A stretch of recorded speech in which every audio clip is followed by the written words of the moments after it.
Hello, welcome to Power and Pounders Drum Magazine. I am your host, Coran Lategra. It is Thursday, March the 10th. I was going to say, I don't know why I got June on my mind, but for some reason I have June on my mind. So anyway, it's Thursday, March 10th. And, like I said a couple of days ago, it's good to be back. I've been out for a while. Sorry for haven't been able to upload anything over the past 4 or 5 months. And like I said, the last video, I'm giving it to you again, my belated Merry Christmas and belated Happy New Year to you guys. So hope you had a great holiday season and so forth. It's hard to believe we're already in the third month of the year. So time has flown by. If you're new to the channel, subscribe, hit that subscribe button. Be much appreciated. And just thanks for watching the previous videos and the podcast channel and so forth. And grateful to you guys. So my guest today, wow, she's my first international guest. We connected in the virtual NAMM. NAMM has like a virtual NAMM thing that they have every year. Since they didn't have the physical NAMM in January, they have like a virtual NAMM. And musicians and artists and anybody that's part of the industry can connect. So Anna, which I will let her pronounce her last name because the first name is the only thing I can pronounce. She reached out and we talked and I said, hey, I want to interview you, So she's a rock theater dance performer. She does rocks. She probably plays guitar. You see her guitars in the background. She probably plays drums as well. So looking forward to hearing what she has to say. And so I just want to welcome Anna. Like I said, I am going to let her pronounce her last name because it's one of those. Hi, Corin. How are you? Yes, I'm doing good. Welcome to PNP. PNP, Power and Pounders. Yes. And she said yes, so here I am. Yes. So my name is Anna Achimowicz, as we say in Poland, but the American version is Anna Achimowicz. Clearly, how they say it in California, which is where I was raised in San Diego. So we can have that version, and it's all good. It's the rock and roll version. Gotcha. So. You can say any version, just yeah, as long as it sticks, to kind of my realm, the AA and rock dance theater. Well, either way, there is only one, so and that's a good thing, I think. So, thank you for having me. Yes, for sure. Welcome. I know you've had a busy time doing your thing, and so I'm just glad that we're able to connect. So now you're in Poland. Like I said, you're my first international guest. Now Poland is in the news lately, as of late. Considering the very true. I mean, for all sorts of reasons, Poland has been out there on the map for all sorts of reasons. I mean, we have great food, we have great metal bands, we have beautiful women, all sorts of things. But of course, currently in 2020, we are amidst an actual war, and yes, Poland has been the main recipient point for all of the refugees from Ukraine. So that's kind of on a humanitarian level, pretty much what is happening right now. And quite honestly, it warms my heart very much to see all of the kind gesture. I mean, everybody and anybody on a small scale that can reach out and provide anything from a meal to help to a gesture to accommodation, work. It's all basically happening. So. And this moment of unity that I feel it's pretty massive worldwide. I mean, also in arts community, everybody is sort of standing on the proper side of good against evil, as we know, and just kind of checking out, unplugging from, the offender, from evil itself, not to name any names. So that's a very beautiful thing, I gotta say. It's proud to be Polish, and what many people don't know, I'm actually of Ukrainian heritage from my grandfather's side. I have Turkish, French, Tatar roots. And then on the other side of the spectrum, I'm polyamorous Swedish on the side of my mom. So it's kind of like this super, you say international guest, I'm actually the uber international artist probably out there. But aren't we all, right? Like we're all a mix, we're all a hybrid, and it's a whole global village because we all collaborate internationally. I've been raised overseas, but I've been around Europe, basically creating, working, traveling my whole life ever since I was a kid. So, who cares what the passport says, right? Yeah, exactly. Kind of what you relate to in your heart and where you feel at home, basically. So, exactly, yeah, that's kind of the who, deal. who cares what blood type you are as long as it saves. Yeah, as long as it matches in the transfusion, right? So that we don't get in trouble. So. Yeah. So now I went to your website, your YouTube channel, which I'll put the link and everything in the description box. Now you started out doing music in general. You play guitar. How did your music background come about? Before we get into the dance part of it, you guys got to check the videos out. Yes, guys, if you go to Rock Dance Theater on social media, basically it's all there. It's better to watch on stage because, as we know, it's performing arts and that there's no comparison. But actually, Corin, the other way around, like my long story pretty much started at age 6 when I got completely discouraged from music education in primary school because my first primary school teacher was a math teacher and the music teacher. And quite honestly, she was teaching it in the most unpassionate, mathematical, logical kind of way, kind of, scale and like ode to joy song that we repeated over and over. And I pretty much checked out of that very early on. And quite honestly, up until I was 29, I was full on immersed as a professional dancer, as a professional choreographer, contemporary dance teacher, artistic director, doing my own stage creations, debuting at age 11 with a Buto dance performance, which is pretty avant-garde, pretty dark, pretty death-oriented, if you will. Not so much for a teenager, but I was a weird kid. I was more interested in dark characters and villains in Disney movies than the princesses, quite honestly. I liked it dark. I liked it kind of heavy and more mysterious. And at age 29, funny enough, something came through me, and I got this inspiration to reach and grab a guitar. And that's basically kind of the beginning. That was March, funny enough, that was March 2016, close around to the 26th, which is Steven Tyler's birthday, as we know, vocalist and founder of Aerosmith. And that kind of kick-started everything. And it's funny because the year earlier, if we're talking about like kind of the background and the actual history, I did a piece. It was a solo dance theater piece that I directed and I premiered in Sweden and at the International Summer Festival in Stockholm. And I named it First Degree of Separation. And I wrote this super short synopsis, as I normally do, like a theater production, a theater program kind of has a concept and what it's all about, what it kind of what the endeavor is, where I'm taking the audience into kind of a story or my reality. So I always used to write that, and I was always kind of intuitive about it way before the whole production, the choreography, the stage setup was created. And I created First Degree of Separation, and somewhere intuitively now, when I think about it, I knew that there was an element kind of lacking in my karma, if you will, this kind of, reborn rock star or kind of found rock star that did a huge kind of career loop.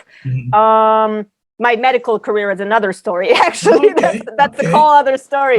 But maybe we get to that. But sure. When I did that production, it was pretty much kind of emulating this old Keith Richards, Joe Perry kind of rock star body movement on stage that kind of derived from interacting with a guitar, with an amp, with, jack cables, kind of like crunching them up, like plugging them into my body, like creating this weird body kind of stage language.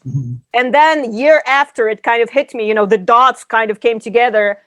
I was lying in my bed, insomniac, as I normally am when kind of inspiration hits. And it was not until July 31st, the same year, 2016, actually after Alice's Cooper show, the paranormal tour, he was showing at Gröna Lund amusement park, one of my super favorite places in the world and venues. And I was lying in bed, insomnia, kind of hyped up and not necessarily completely inspired by the aesthetic, by this horror, shock rock vibe. But it hit me like, oh my God, name, rock, dance, theater. The three kind of elements that I've been most inspired my whole life, because I love fashion. I love, this visual metamorphosis, transformation. I love working with fashion designers, very physical choreography, and guitar-driven music, and, electric bass and just like instrumental driven music. And that's kind of where the marriage happened, and boom, the rest is history. And to the extent that even my ring flew off my finger, bang, there it happened. So that was the rock, dance, theater, and music history, if you will. So yeah, grabbing guitar, learning by myself pretty much. So you're self-taught. I'm a self-taught musician. I mean, as a dancer, as a choreographer and a teacher, rhythm has been always with me. I mean, not even the fact like counting to 8. Some people laugh that even counting to 4 is completely enough. But it's just like a repetition of that, right? You probably heard all the drummer jokes. So. Well, not at all. I'm sure you're more proficient than me, but funny enough, I did have an episode, quite a few actually, with drumming. Lately, I took a couple of drum lessons because on the medical side of things, as not many people might know or not, maybe not your channel subscribers, I'm actually a physiotherapist for rock stars, which means I'm specialized in performing arts medicine. I treat, I diagnose, I do training, but I use very original methods and very holistic methods as an approach, which means if your elbow hurts, that's the last place that I look. I check out the pelvis, I check out nutrition, I check out your cranial sutures, all of that, because the body is a whole, basically. So, and it's quick and it's efficient. It varies very much from what kind of the mainstream medicine provides, I can say, because it also derives from my over 20 years experience as a stage performer. So kind of overlapping my artistic education, in and out of university, and also pretty much working with people and collaborating with, theater directors and choreographers and artists from abroad, from Finland, from the States. Back in the 90s, when I was educated as a kid, my medical career kind of overlapped with that. So when I was 18, I was pretty much kind of fixing people's pelvises, not having a university degree yet, because my hands kind of went to the problem, and I did something. I did it, any kind of movement or magical thingy, and it worked. And I noticed I always had an affinity towards that as a healer, if you will, because quite honestly, I find that musicians or physios or doctors or lawyers, those people tends to have a sort of calling. It's not just kind of given to anybody. You either transmit the gift that is given to you, like from the universe or God or whatever you believe, but it's not something necessarily that everybody can just learn out of a book. You probably know what I mean, being a musician and a drummer and a teacher, as you said. So that was pretty much, parallel, kind of yin and yang. It zigzagged, my artistic career with my medical career. So I established my own practice in 2011, primarily for a dance practice. I called it Dance Medicine Center Poland, which was an international establishment, because at age 11, I started my kind of artistic stage career as a performer. But at age 18, I was already in Austria. I moved over to Linz to study. I spent 1 year at Bruckner University, and I checked out after 1 year. I mean, they kind of threw me out, and I kind of checked out because they figured I'm already an established artist, a semi-established artist. So I had this collision, of dates. Oh my God, I'm going to Belgium on a tour with a director from Canada, David Castle. And all of a sudden, but I have to be at school and just fill out my whole curriculum. Yeah, there was, this conflict. And funny enough, when I joined there, like Ortega Fernandez, Johannes Randolph, were my friends, were peers from, we were meeting at festivals, teachings. Oh, I think we're losing you here. but I think friends, and we perform, together. So Yeah, I'm back. I just saw that like, whoa, Wi-Fi hack. Yeah, I was gonna say, yeah, your camera kind of froze up there. Yeah. Yeah, well, I know because you know some of your videos that you create. Do you have like amplified music, or do you use a live band? So Or does it vary? Currently it varies actually from project to project. Like I've been working with music my whole life. I worked with DJ. I worked a lot with soundscapes, quite honestly, and world music. Most of my career between age 11 and 2011, 2015 was my Theatre Company Achimowicz period, where I kind of started working with other artists as a kind of crew out of in Paris and also in Poland and Austria. And that started kind of introducing sample music and all of that being created like on stage and being written purposely for the productions. Beforehand, it was kind of a set list, and even taping and gluing, cassette tapes to create, samples. And I remember that. My God, I was with scissors and gluing that together and looping it and pressing record. Like it was the coolest thing, Taking that little pencil and trying to exactly trying to screw it on, and it was awesome. Trying to get the thing right where it starts, and right. Oh yeah, I think I still have some of those. It's true what they say, that one of the first productions or, big companies, you either establish in your garage or in your living room. So I kid not, and I was rehearsing first solo called Lost, 3 dots question mark. And I wasn't lost. I had a lot to say. I was arrogant, I was a teen on fire and, knowing it all.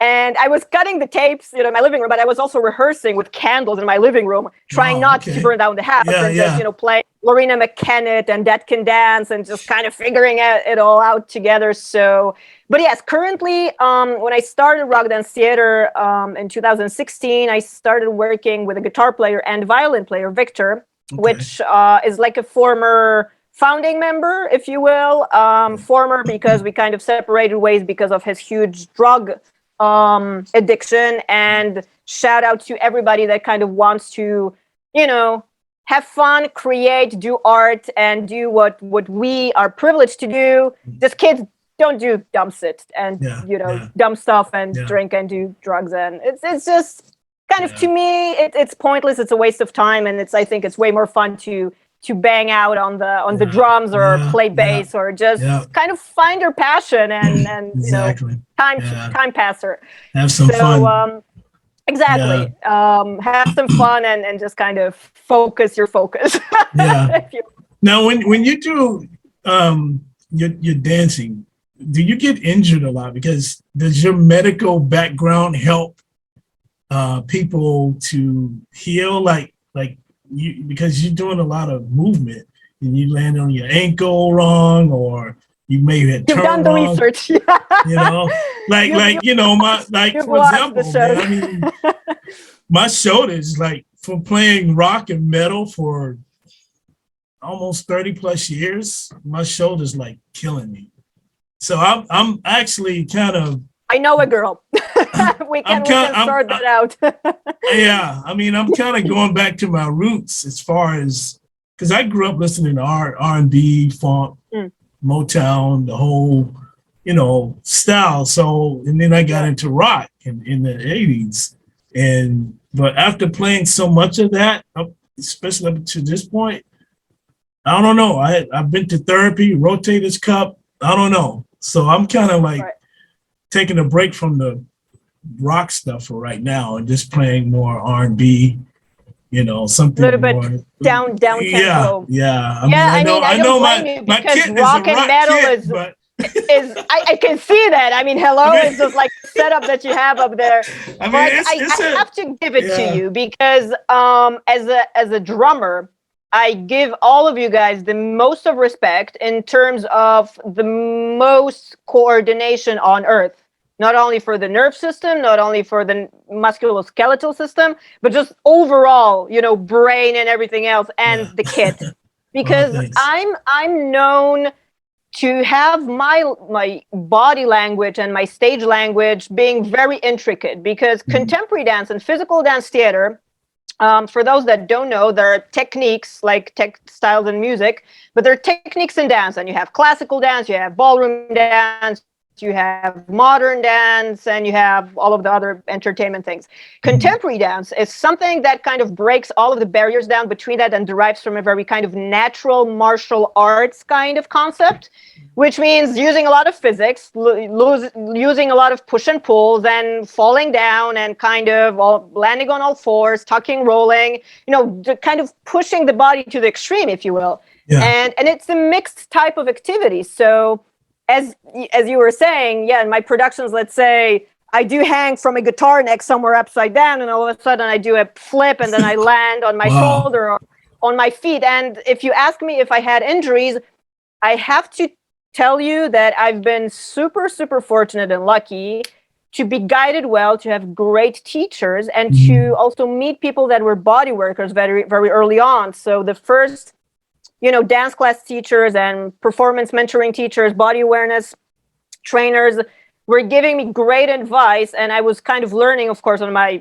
my bruises, my scrapes, and just like kind of blood on the dance floor. But I have to tell you, in terms of major, major injuries, knock on painted wood, so far, I haven't endured major injuries, just like, stress, wear and tear kind of stuff that you kind of regenerate from.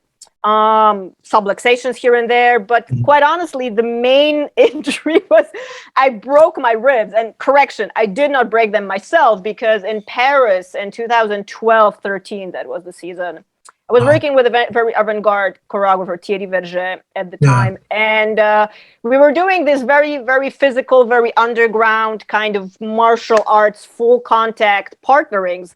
And the guy I was partnering with in the repertoire, like, wrapped around my waist, but it wasn't my waist. He was way too high, and he was on the level of my ribs. Oh. So he wrapped me around on his hip bone. He squeezed me and he lifted me, because it was kind of like a mid-turn. Yeah. And I just heard this tiny little like, and the joint kind of pop and release, and it's nothing. Yeah. But the second time around that he did it, because it was kind of a repetitive thing, the choreography was set like that. The second time he did it, I heard a full-on crack, and then this just pounding power and powers. Yeah. Throbbing pain that I'm never gonna forget, as if someone is drilling into your nerve. Wow. Just, like the ribs cracked. It's like 2 ribs, I think, on the left side now. And of course, between the ribs, like Anatomy 101, you have these tiny little intercostal nerves that are covered with a fascia. So of course that got lodged in. I didn't have any pneumonia and any complications, thank to God and thanks to your universe, but I did have these like contractions every 3 seconds, as if someone was just stabbing me. So, and no medication worked. So basically that was my trip. I'm lying. That was not my trip yet. I had to bandage myself up because we were on tour. And then I had a summer dance festival to teach. And I was teaching 3 classes, 90-minute classes for a week on a broken rib, or 2 or 3. Hell knows, because I had no x-rays. The moment I got home from that tour, it got even worse. It escalated even worse. And of course, I kind of Poughkeepsied to the hospital, to the ER. And, like, we're young, right? And we kind of omit things, and I should know better, right? Was I already in med school? No, I was not.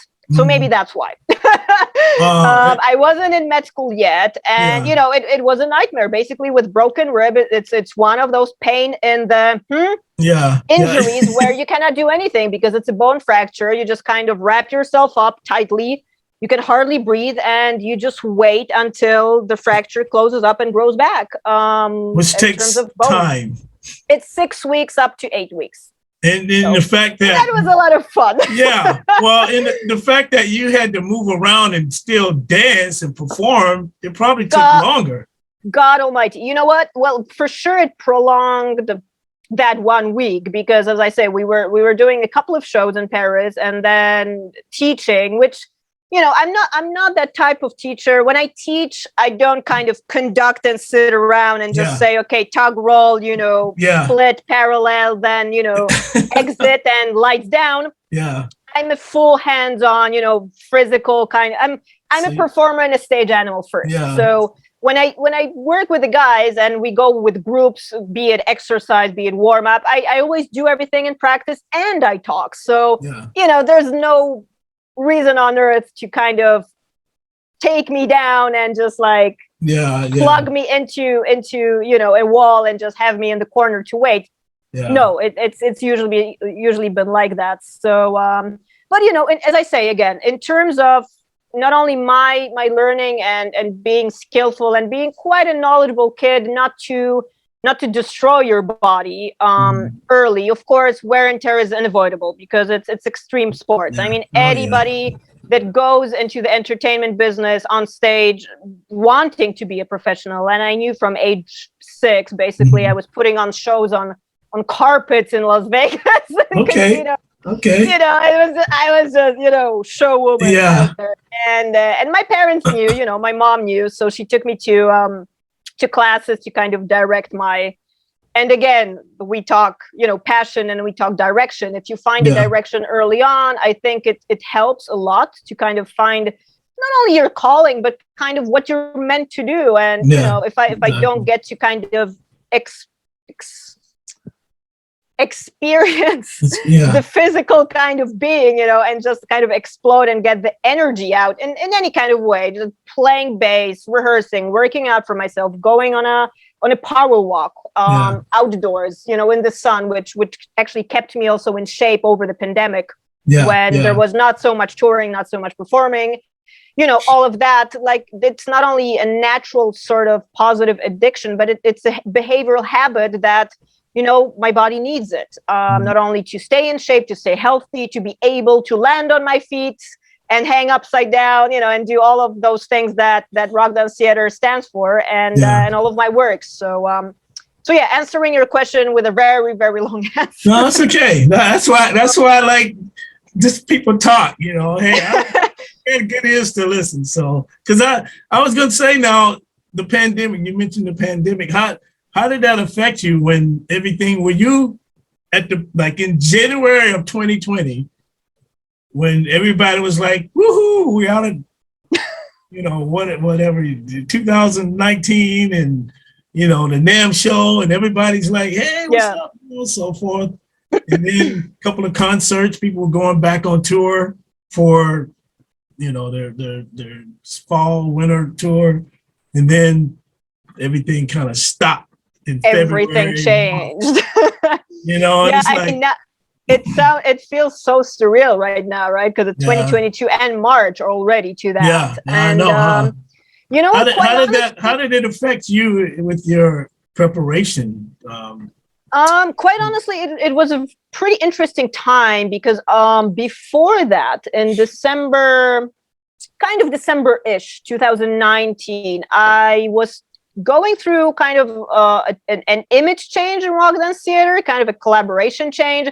In 2019, I had a brief moment of partnering up with a fashion designer and a hand drummer, actually. Okay. So, and that kind of was an interesting experience. We parted our ways due to different interests, and but there were plans for touring, for kind of having projects called Steam Drum and Dance, and also Rock Me Dance Me jam session that I was and kind of an owner, founder, co-performer to gather people up and do that fusion of music, of live act, of stage, just everybody that kind of shows up, they pop on for a song or a set or a session. And the interesting part of that was supposed to be what kind of rock dance theater stands for.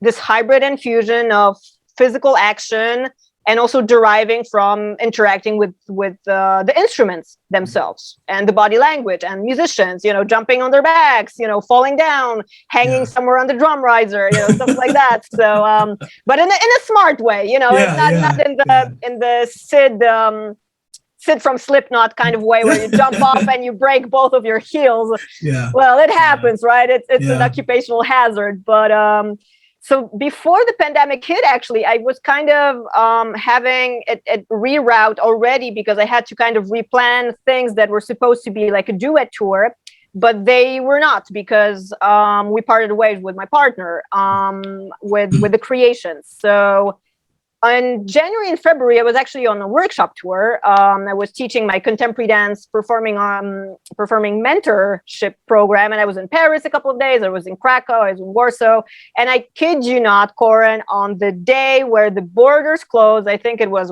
March 8th, March 10th, even, or even 10th. Oh my God! Like today is wow. 2 years ago from today. Literally 2 years ago today. Wow. The world changed forever, and here we are. The world just keeps going, right? And everything kind of changed, and we were like, okay, what is this? And none of us knew. I mean, us and the medical field, like none of us knew. You know, as a physiotherapist, of course, as I work in my performing arts medicine practice, I'm familiar with infectious disease, with all sorts of things that are, you know, requiring medication, and they're multi-systemic and everything else. But like none of us knew if we can breathe air. So that was one of those moments probably for all of us on the mental level, like, oh my God, don't leave the house, order food in, and stay put. And no one knew that from 2 weeks of quarantine, it would be, you know, 2 years and onwards. But I have to say, I cannot complain because for all of the years, and I've celebrated 20 years of my artistic career in 2020, ironically. Congratulations.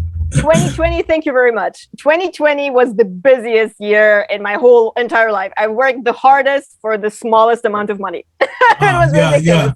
So, you know, just to kind of keep going and just, you know, keep the mojo up, stay inspired, stay connected to people that I work with, you know, people that are dear to my heart, that I consider family, you know, up in Sweden and the United States. Because I happen to be this kind of aberration, if you will, that I've been working with people scattered across the, you know, the globe my whole life. And partly it kind of chose me. Partly maybe it has something to do with my upbringing and this multicultural California thing back in the 90s, 91 to 94, which is when we came back to Europe. But either way, it was kind of always like that. So, you know, to stay inspired, not go insane, and have just kind of a thing of distraction while you're hunkered down. Quite honestly, a bass that is just standing next to me a couple of meters over here in my home office. I picked up the bass, and from kind of guitar, the bass became my biggest love. And I'm hooked ever since. And you know, I'm ambitious, and I dig deep into. Ironically, Megadeth was the last concert on the European tour that I saw right before the border closed. So and everything went to another place of existence. So I've been playing the bass heavily. You know, anything and everything connected to thrash metal, and playing really fast and ferocious, loud. That was kind of my you know, my development. So I did a couple of covers. You know, we did Ronnie James Dio with Dave Maldonado from Latin America. We did that over Zoom. You know, this kind of send-in cover songs, right? Like split screen. You know, I developed a multitude of things. Quite honestly, I was lucky enough. Not all of us were, but I was lucky to head out and do a couple of live shows over summer, which was the Without You tour. How kind of directed with the title, right?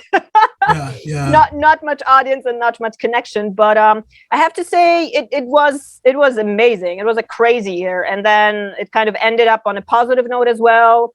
A very cool band called the Supreme On Being. You should check them out. The guys are a mix between Ghost and Kiss and Metallica. Like they have a very unique thing. They're actually on EMP label group, and the guys were really kind enough to have me as a guest, and they made an animated character out of me.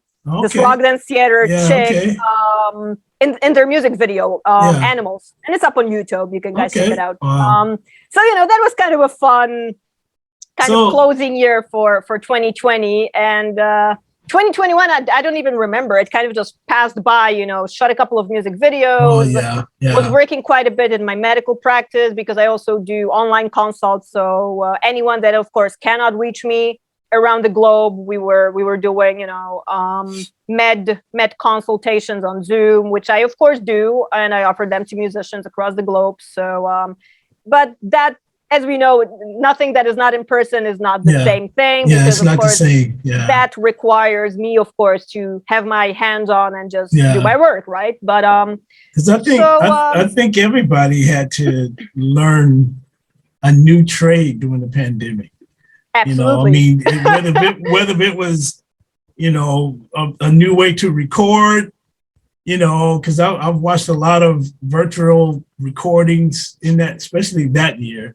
In 2021, and it was like everybody had to learn it, and I'm not tech savvy, but I had to learn how to do this on Zoom and all this kind of stuff, which is not, it's just plug and play, but but still there's a lot of people have to learn, in that time, and some people are still doing it. A lot of tours are starting up this summer, and so I think, that's the hybrid that it was one of those silver lining moments. Imagine doing the pandemic or any situation where we're isolated in this way without having, digital technology and video calls and just any kind of contact. Like imagine that in medieval ages. I talk to my friends constantly. We wouldn't survive. So how comfortable are we in 22nd century almost to have all of that? And I'm not a huge proponent on living online. I much prefer the live thing. I'm a creator and an artist in my 30s, and when I hear content creator, I cringe. I don't know what it is.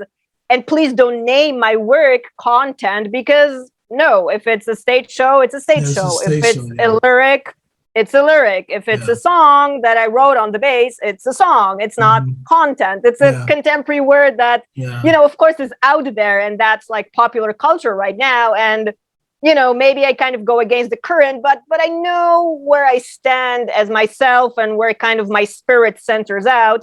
Because I'm an old schooler, I have paper notes on my desk and I have all sorts of things. And I still know how to write.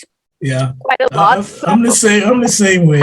It's not digitalized, but I know people that have been working, in the business for a long time, and even, let's say, twice as long as me in the industry, and I respect them highly. But it's all digital these days, and many things are kind of exchange. And I'm not saying it's a good or a bad thing; it's a question of choice. But I kind of sit in the middle. I love to kind of have both and be able to choose. So see, I feel that same way as far as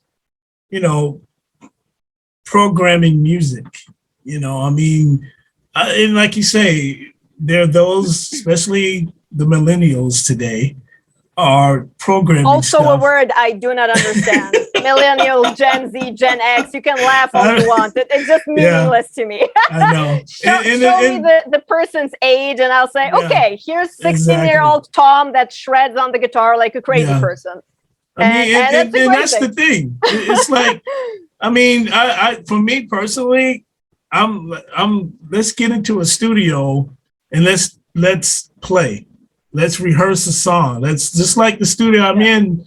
We had a band, and me and my guitar player, we would jam, and we met during the pandemic. Actually, pandemic. Awesome. We actually met, and we created some stuff, and I'm gonna probably put some teasers out there on YouTube for you guys.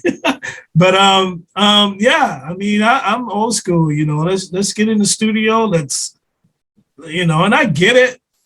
People want to do the social distancing and, but the technology today is just like, if you go to NAMM, if you get a chance to come back to the States and go to NAMM is in June this year. So the technology is like, that's the plan. It's a curse and a blessing, I think. Sometimes the blessing is you can do things a lot quicker, but the curse is, it's like, man, it's like, what happened to the old-fashioned way? and get some real drums and let's do some drum tracks, or not cut and paste. If you record an album, let's start over the whole song if you make a mistake, not cut and paste.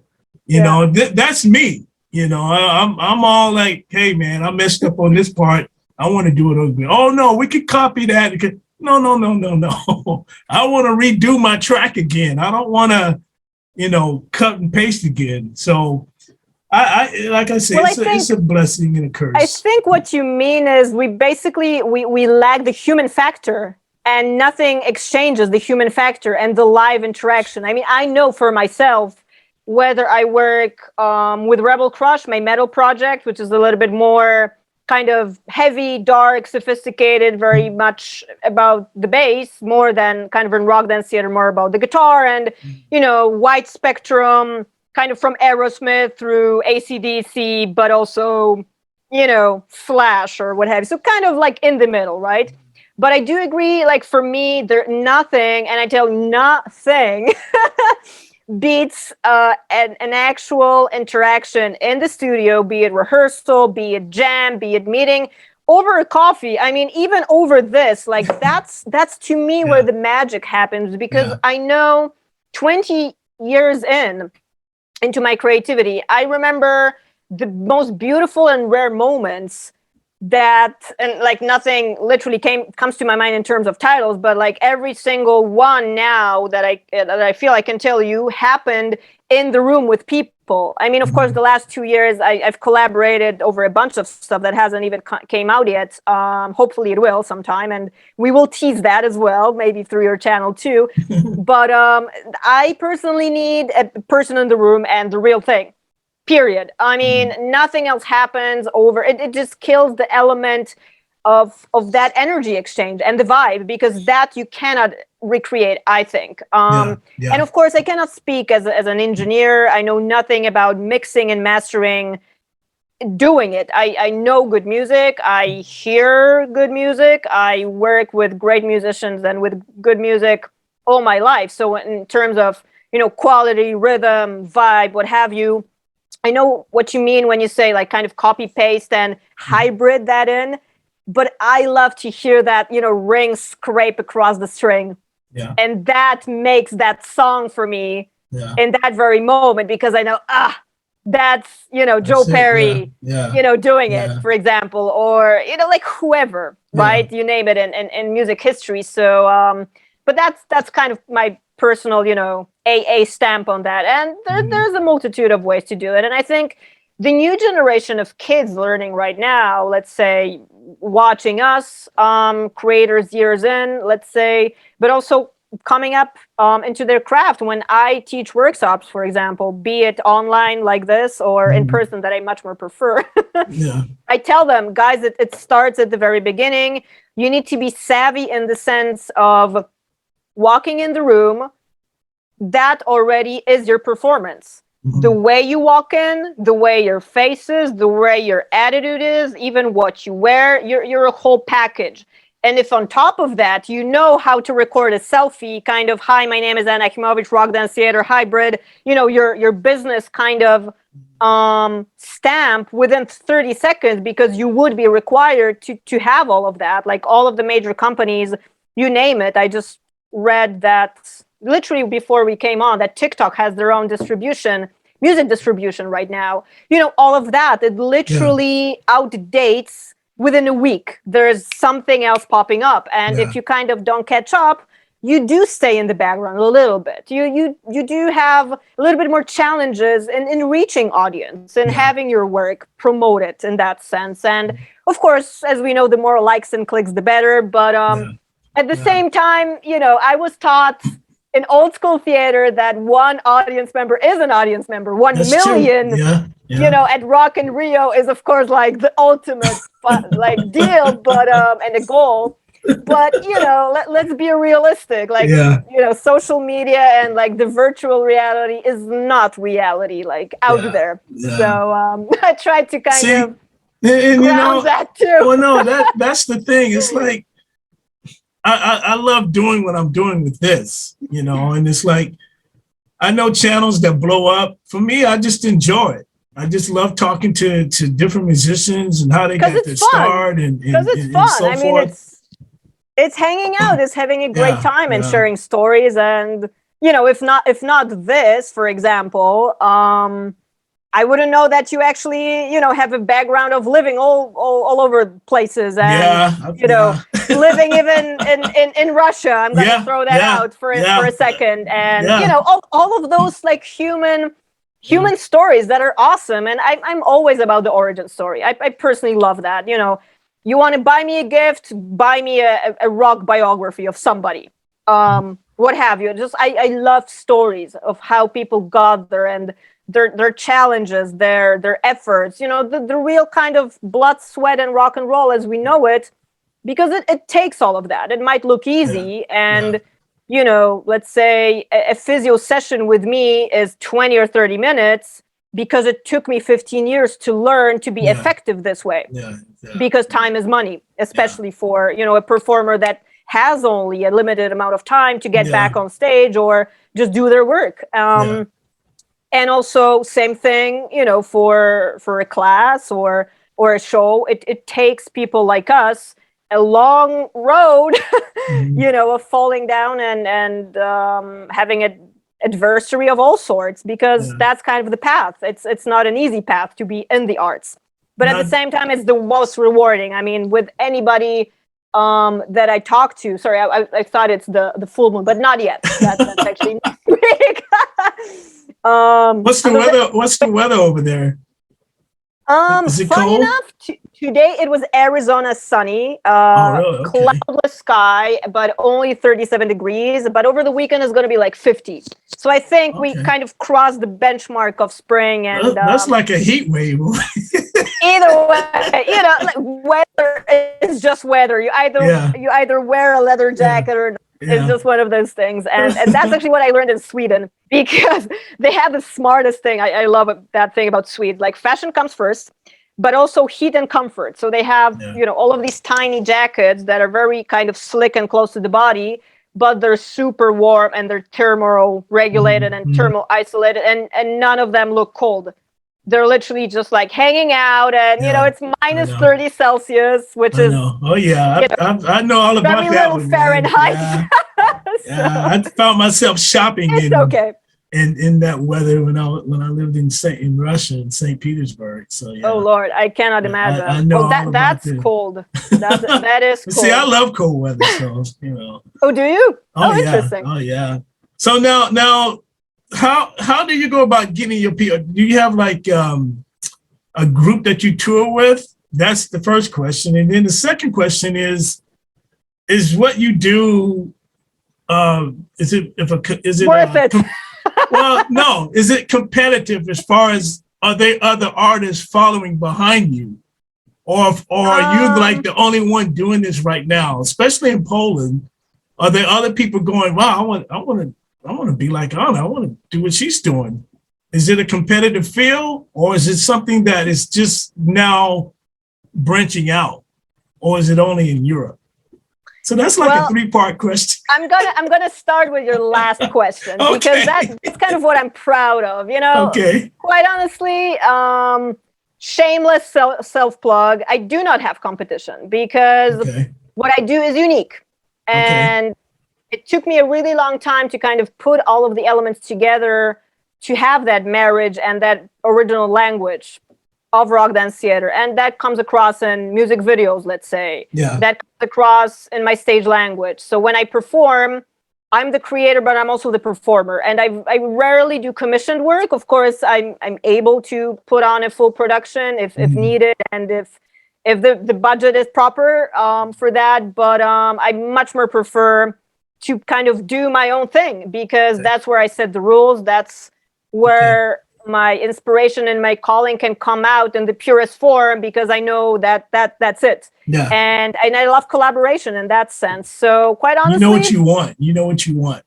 Yeah, even if I don't know, I mean, I have a vision, and it's just literally like a steam rail train, you know, going towards that. And I think that's my personality. That's how I've always been.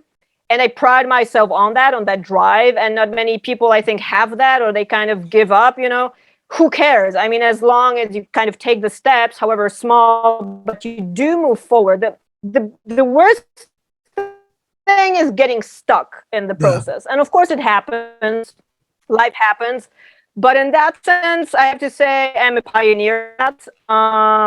And that's how I wanted kind of to be thrown out there. I established a name which is called physical front woman, which is normally in a kind of band situation or in a group situation. You have the vocalist and you have the headliner that does all of the talking, does all of the singing. So in a way, you can say that that's what I do, just with my body, because I'm kind of the main character, the main, front woman of that. But I'm the physical front woman because I do not sing.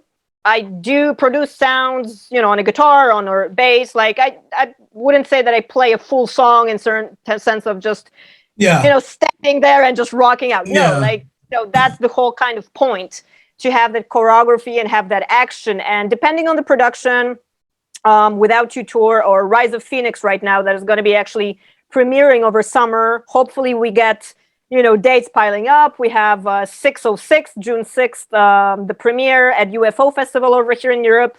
And hopefully everything else is going to kind of fall in and still pile up. And that's a very mixed cast, which is kind of a challenge a little bit with touring, because I do have members from Sweden. I do have members from United States, from California, from Arizona, from New York, from Austria. So kind of putting that together in a tour is not the easiest thing, is not the easiest thing to rehearse. But quite honestly, I think I'm the master of complicating my own life. Thinking out of the box and, collaborating with people from all over. So no, it's not a Polish thing. It's not a European thing. I think it's an Achimowicz thing, period. Well, that's what I was going to say. Do you have other dancers with you? And if you do they have to learn the choreography? Like you send them a video, you moving or something, and you want to do, and then they have to send it back, especially now that technology is that way. Do you have other dancers, or, when you get ready to do a tour, or is it just you basically? That's actually, I'm the main only choreographer and dancer performer, but for one very good reason, quite honestly, because that's what interests me most, to be the only rocker chick amongst other musicians, amongst other performers. Doesn't have to be musicians. I mean, it can be literally, people that are DJs or fashion designers doing interaction, doing any kind of metamorphosis, being a character in the production, which I had Fashion in a Parachute in 2014 with fashion designers from Austria. So that all depends. But answering your questions, I don't have dancers. I used to have interns in my 2011-2015 Teatro Compania Achimowicz period. And I did have great dancer Corina Cordova from Brazil, Anna Meyer from the opera, from the Polish opera over here in Poland, a bunch of guys. Izabela Sokolowska from Denmark, actually, principal dancer that actually recovered from cancer. Beautiful story. I mean, amazing artist. And we did do a couple of productions, but the only challenge was that my choreography and my language is very intricate to my own body, and you cannot repeat it to express and copy the very same kind of intricate, original moments that derive only from the founder itself. Quite honestly, the girls were struggling. I was struggling to keep all of that in sync. And I tend to improvise a lot. So, I tend to do this Eddie Van Halen kind of thing. If there is a moment and something hits me, like, I'm gone, forget script, forget, fixed moments, and it just go off, and then I remember the girls in Architecture du Corps, body architecture from 2012. I remember that moment. We were doing something in sync. It was a trio, and we were supposed to do something in a diagonal, and the girls were good. We were in sync. Then it was this like rising up moment towards an accumulation. And I went and did something else, and the girl was like, "What the hell is she doing?" And like the scene completely disintegrated. You know, everybody was all over the place. So they started improvising and kind of fill up the gaps, but it was a disaster. And that's when I figured, you know what, like it's impossible. Even I'm irreplaceable. Even if I wanted to, I'm not necessarily interested. I mean, I definitely teach my style in workshops and in class, and as a, you know, you do these workshop showcases, right, and showings, and actually one I did like recently was very fun because John Moyer, the bass player of Disturbed, actually reposted that because I was doing a workshop showing with the guys using his bass track. Like in the set list, he used to have a bass solo that was like 5 minutes long, super cool, very like groovy, very organic. And I extracted the track and I did the choreography to that with the guys for the workshop showing, and that was super fun. I mean, you know, we ripped up the clothes. I was pouring flour on their head. We were doing the semi, you know, elegant / post-apocalyptic look. And it was a lot of fun, but in terms of stage, I love to be like the only woman in charge, and then, you know, I just do damage, you know, with my other performers. So you were fun to me. You wear a lot of hats, pretty much. I mean, I do. The booker, the promoter, you're all this, you know, the choreographer. You pretty much not a booker. That's one gig that, of course, I had to do. I you know, as you go and you learn, you book your own shows, you're in touch, you communicate with festivals and stuff. So of course, you kind of learn your craft, but God, no, do I like to do it? No. I'm working towards a moment where I'm kind of privileged to have all of that just kind of given, you know, booker, promoter, all of that separate, and basically I'm completely hands off. So, you know, that's kind of the level and the goal to kind of get to that place. But one thing that I do not do professionally, I do not cook professionally. So that's for sure. I do eat professionally. But yeah, cooking is not one of my resume points for sure. That's funny. Wow. Well, I tell you, I don't have to do everything, right? Yeah, I know. I mean, you know, you gotta when do you rest? It's just like, when do you take a break? No, you know what? I do rest. Like, especially recently, I kind of went into this spiritual reading kind of thing. I'm very hooked on reading books and reading about spirituality and basically what it all means and where it comes from and what's the journey and the path, and aside of the medical and creative path, it's just kind of interesting to explore, you know, different things. So that kind of makes me like zone out and fall asleep while reading. But one thing that I learned is regeneration and sleeping definitely is not overrated. Of course, sometimes it's just wide awake because inspiration hits, or if, you know, there's a lot of things and life happens and you just cannot have like 8 or 7 or however many hours. But I'm not 16 anymore. So if I want to kind of continue what I'm doing up until I practically die, I don't plan to retire anytime soon. You know, rest and recovery is definitely one of those things that your body, your mind, just, you know, zero state. Because we're bombarded either way, and I'm hyper, as you probably noticed. I cannot stop talking. That's a good thing. That's a good thing when you're doing interviews. I know, right? Sit back.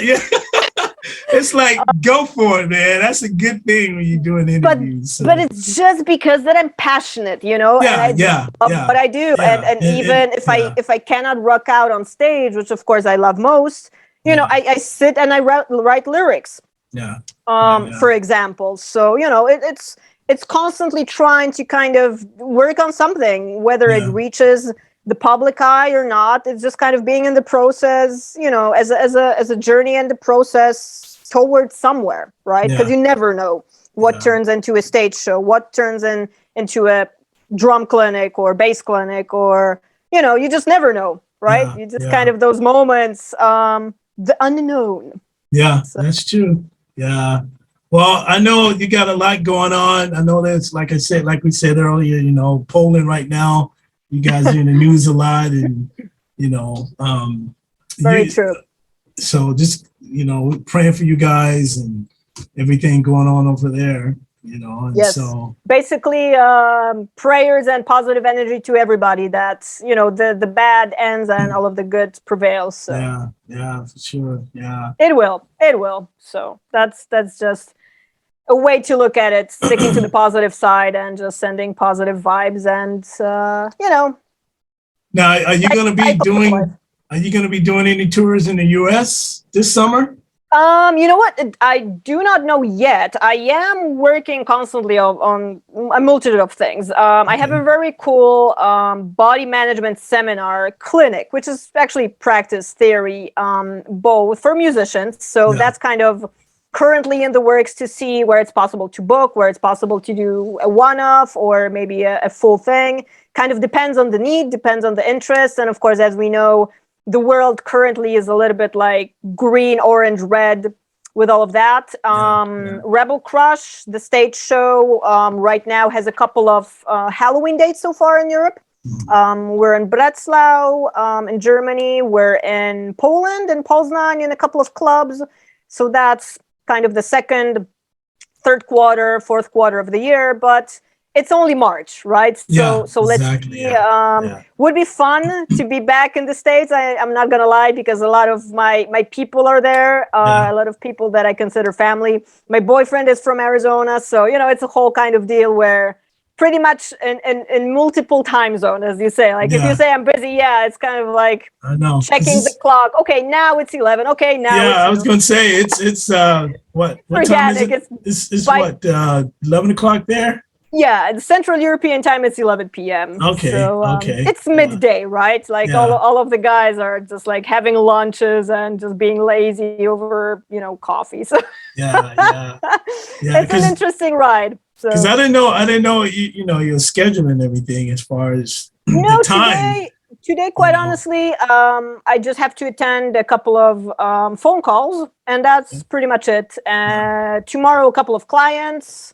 Doing the medical work and providing help and assistance to anybody needed. Other than that, constantly working on something, grabbing my bass, picking out costumes out of my closet, putting things together. It's an endless story. And then maybe picking a day for not doing anything and just unplugging and hanging out in the sun, which I love to do as well. So as the California girl. When there is sun in Poland or wherever you may go. Exactly. You never know where you're going to find me. Well, if you can, try to make some reservations to come to NAMM in June. I'm waiting for my VIP tickets. So let's see how that goes. I mean, because if you do come, try to book everything ahead of time. I think it's going to be different to see how things are going to be reacting as far as people wise. Well, for sure. I mean, that's summer, which is basically touring time. So we were talking with everybody. It's going to be pretty interesting. Actually, should I give it away? No, I'm not gonna give it away yet. But look out for something on Performing Arts Medicine social media platform, which is my medical practice, BANDAid Physiotherapy for Rock Stars, because there might be something fun heading up to NAMM coming up that I cannot disclose yet, but I really want to. No, that's fine. It's gonna be there. So if you guys follow, if we can throw that out, for sure, it's gonna be kind of leaking out in proper timing. So. And like I say, I'll put the link in the description box, or your website, your YouTube channel. Thank you. So people can check out your work and everything. And also, do you have, for your medical, do you have a website too? Absolutely, yeah. If you basically, I mean, it's Performing Arts Medicine across all social media, Facebook, Twitter, LinkedIn. And the main website is achimowicz.com/bandaid. Oh, wow. Okay. So basically, if you hit there, you can book seminars, you can book consultations, and I'm also an on tour physio. So if you have a band that requires someone specialized in that, I'm kind of the go-to girl as well, and happy to do that too. So yeah, okay, yeah, I'll put that in the description too. A lot's going into the description there. It's gonna be like a kilometer long. So people can. What can I do? Hey, you're a popular lady, so you know. I've been around the block, as we say. Well, it's been great chatting with you, Anna. You know, I'm like Likewise. I say, Thank I'm you very glad much. we got a chance great to connect and so forth, and you know, keep doing what you're doing. And I'm sure, you know, we'll be in touch and everything. And I'll let you know when all this is gonna get uploaded. Perfect. So great. I'll be sure to throw it through my social media as well. So yeah, sure. I'll send you the YouTube and the links and all that kind of good stuff, you know, awesome. wherever you want to cast it. In the worldwide universe right now. Yeah. Thanks for watching Power and Pounders on YouTube and Facebook. You can also listen to the podcast on Anchor FM, Spotify, and Apple Podcasts. God bless.